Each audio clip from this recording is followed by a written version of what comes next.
Na aula anterior, compreendemos os reinos como filtros de ajuste e equalização energética e ancestral para os sistemas múltiplos. E explicamos como as memórias registradas no DNA, herdadas por milhares de gerações, são gerenciadas por arquétipos localizados nos tronos do inconsciente humano. Nós entendemos a primeira função dos filtros, que foi promover esse apagão seletivo, que permite que a evolução aconteça. E hoje nós iremos estudar um pouco sobre a doação específica de cada um desses reinos para os sistemas humanos. A gente sempre vai tentar trazer aqui exemplos concretos para que todo esse conhecimento se torne mais inteligível, mais palpável à realidade cotidiana de um ser humano. Lembra que eu falei na última aula que a gente não pode esquecer que nós somos, dentro de toda essa sequência que existe na cadeia alimentar, que começa lá com o reino vegetal absorvendo a luz do sol e realizando a fotossíntese até chegar ao ser humano, nós somos compostos de todos esses reinos. Então, eles estão atuando, agindo constantemente dentro da nossa própria composição, da nossa própria estrutura, porque nós somos parte dessa natureza. Sejam bem-vindos ao canal da Teoria da Razão. Eu me chamo Thaisa Máximo, sou bióloga, pesquisadora e revisora dessa obra que nós estamos estudando a cada semana. O reino vegetal, biologicamente, é a base da vida na Terra. Nós só existimos porque o reino vegetal existe.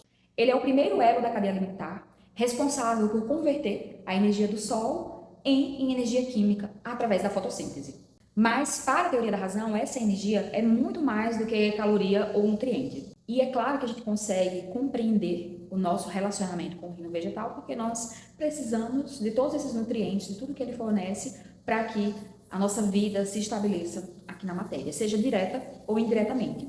No entanto, o reino vegetal, e isso já é encontrado em vários achados científicos, que as pessoas elas se sentem melhor, elas conseguem se regular emocionalmente quando elas estão em contato com a natureza, quando elas frequentam espaços, elas estão em ambientes verdes. E essa oferta do reino vegetal, ela é real. A doação energética do reino vegetal, ela não é apenas vital, ela não é apenas energética em todos os sentidos que a gente conhece. Mas também o reino vegetal ele traz essa capacidade de harmonizar, de restaurar o equilíbrio de um sistema humano.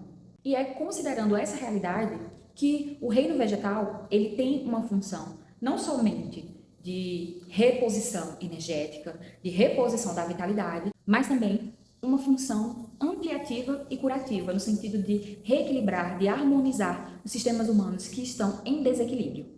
O ar, por exemplo, está diretamente ligado ao cérebro por meio da respiração.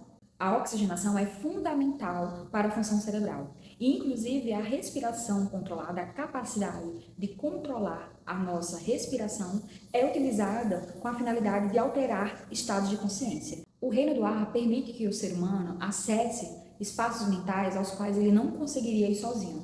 Isso é o que acontece, por exemplo, com as práticas de meditação, onde a pessoa aprende a controlar a sua respiração e se regular, se autorregular emocionalmente.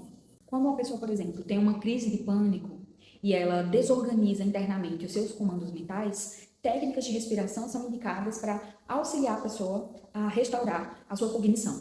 E esse é o filtro do reino do ar em ação. Ele protege e reconduz o ser humano para um espaço mental seguro. Na biologia, muitos animais desenvolveram mimetismo, camuflagem e comportamentos defensivos para se proteger de predadores. Essa inteligência instintiva também está registrada em nosso sistema nervoso, nas áreas que são responsáveis por comportamentos de congelamento, de fuga ou até mesmo de ataque. Afinal, nós somos também animais.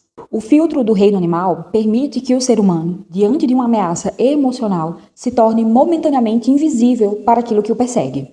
Isso acontece quando uma pessoa, por exemplo, evita um conflito sem nem saber o porquê e depois percebe que, na verdade, ela se salvou de uma situação traumática. E aí ela vai chamar isso de intuição, vai dizer, olha, eu tive uma intuição, eu percebi que isso poderia ser perigoso, a minha intuição me disse para eu não ir por aqui, não ir por esse caminho.